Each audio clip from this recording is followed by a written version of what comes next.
Good morning. This is a recording of Prattsville Reformed Church worship, Easter Sunday 2020.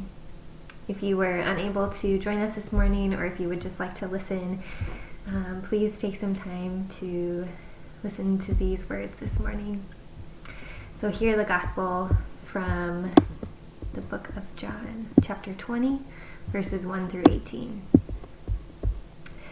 Early on the first day of the week, while it was still dark, Mary Magdalene came to the tomb and saw that the stone had been removed from the tomb. So she ran and went to Simon Peter and the other disciple, the one whom Jesus loved, and said to them, "They have taken the Lord out of the tomb, and we do not know who has laid him." Then Peter and the other disciple set out and went toward the tomb. The two were running together, but the other disciple outran Peter and reached the tomb first. He bent down to look in and saw the linen wrappings lying there, but he did not go in. Then Simon Peter came, following him, and went into the tomb. He saw the linen wrappings laying there, and the cloth that had been on Jesus' head not lying with the linen wrappings, but rolled up in a place by itself. Then the other disciple, who reached the tomb first, also went in, and he saw and believed, for as yet they did not understand the scripture, that he must rise from the dead. Then the disciples returned to their homes. But Mary stood weeping outside the tomb. As she wept, she bent over to look into the tomb, and she saw two angels in white, sitting where the body of Jesus had been lying, one at the head and one at the feet. They said to her, "Woman, why are you weeping?" And she said to them, "They have taken away my Lord, and I do not know where they have laid him." When she had said this, she turned around and saw Jesus standing there, but she did not know that it was Jesus. "Woman, why are you weeping? Whom are you looking for?" Supposing him to be the gardener, she said to him, "Sir, if you have carried him away, tell me where you have laid him, and I will take him away." Jesus said to her, "Mary." She turned and said to him in Hebrew, "Rabboni," which means teacher. Jesus said to her, "Do not hold on to me, because I have not yet ascended to the Father. But go to my brothers and sisters and say to them, I am ascending to my Father and your Father, to my God and your God." Mary Magdalene went and announced to the disciples, "I have seen the Lord." And she told them that he had said these things to her. This is the word of the Lord. Thanks be to God. Today is Easter Sunday. I almost just want to say it again. Today is Easter Sunday. Does it feel like Easter Sunday to you? I know Holy Week has felt very odd for me this time of year. This year specifically. Like every week during this quarantine season, I have struggled to remember what day it is. Part of me was grateful for Holy Week to sort of ground myself in specific days that happened throughout the week, to have some sort of ritual or remembrance. But it also felt strange, odd, empty, so different from other years of my life. And maybe some of you had similar feelings stir up in you this week. Good Friday happened just 3 days ago, and I remember feeling sad all day. I did not make the connection until Saturday, but maybe my body was reminding me that I have felt sad on this day for the last 30 years of my life. It's okay to feel that way. I'm not typically a 3-point sermon human, but As I was reading the text this week, 3 moments continued to stand out to me and continued to stick with me as I studied and wrote. The first moment that stuck out to me was the sense of urgency. The second was the emotion, or the many emotions, that were experienced on that first Easter day. And the third was a confirmation of who we know and believe Jesus to be. So first, did you pick up on it? This urgency that I'm referring to. When Mary came to the tomb still early in the morning, some commentators write it was probably between 4 and 6 in the morning, it was still dark, she saw that the stone had been rolled away. Without looking further, she ran. 2 disciples heard her news and then took off running toward the tomb. The text tells us one even outran the other disciple. There's a sense of urgency laced in this text. The Bible is a beautiful text, and it has gone through many hands, scribes and councils to make it what it is today. It's fascinating to me, then, to observe details that continue to shine through. Small little gems or treasures that we get to pick up and take a deeper look into the story that we know. The authors and translators of this text were inspired by the Holy Spirit to keep those details in the text for a reason. I think it's because it's important for us. It's a sort of beacon in the text, grabbing hold of us and pulling us in. It captures us with the importance, and I think, for me at least, a little humor. There is something so interesting about grown people who are mourning, running around everywhere. I don't know about you, but I am not running anywhere unless I am working out or doing something very purposeful. Very rarely do I run somewhere because of an emotion or because something fills me with that much energy. And yet, the text highlights this important motion 2 times, and even includes the bit about the other disciple outrunning the other. There's something so intriguing about this, something so important to them in this moment, so tantalizing to them, that they cannot help but run. I think that's something to pay attention to.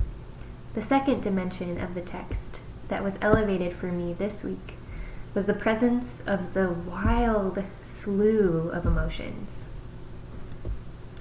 Never have I read this text before during a global pandemic. Never have I experienced Holy Week with the emotions that I'm holding in my body now and this season. And maybe this is why the emotions of all the humans in this story seemed to jump off the page and into my mind and heart. Other Easters in my life have generally been filled to the brim with joy. Joy that comes from a deep truth that sits in my bones, that God is real.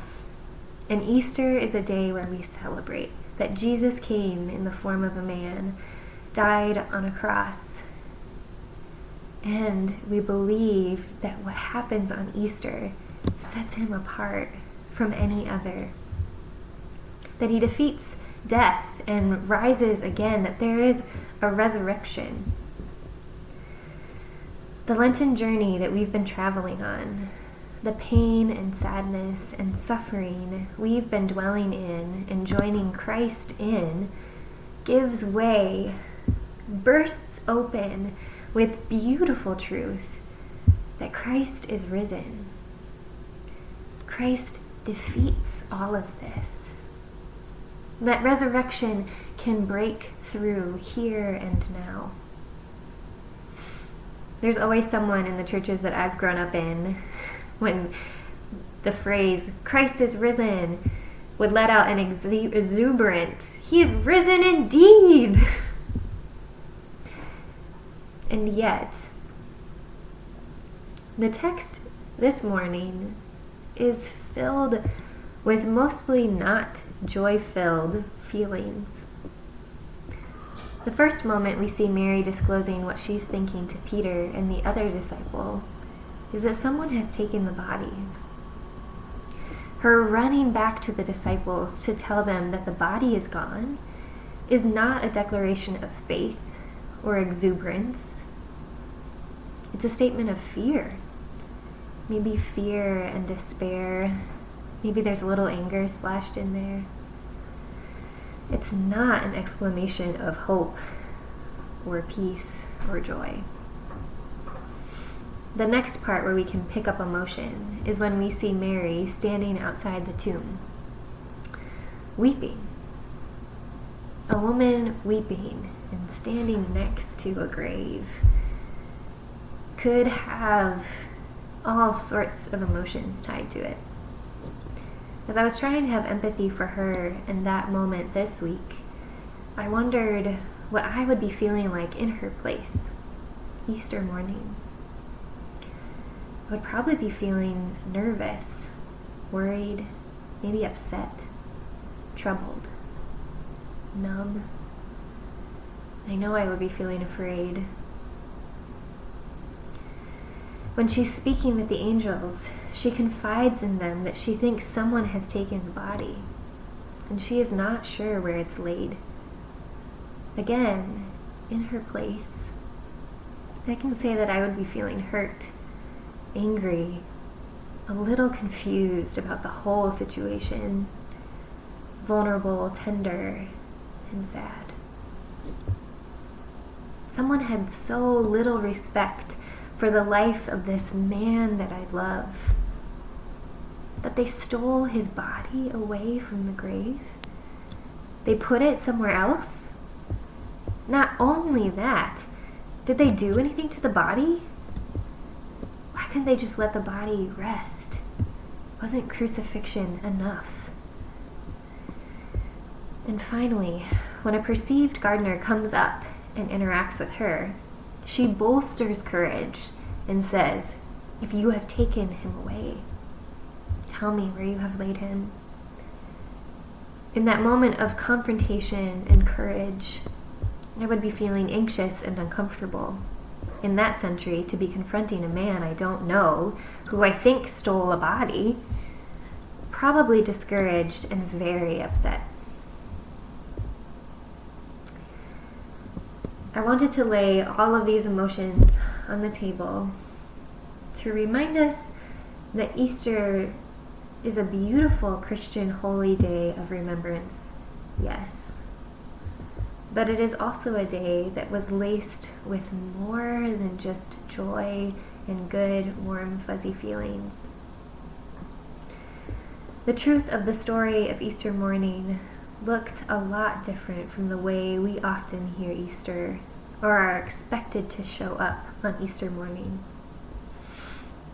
Maybe the story of Easter is confusing to you.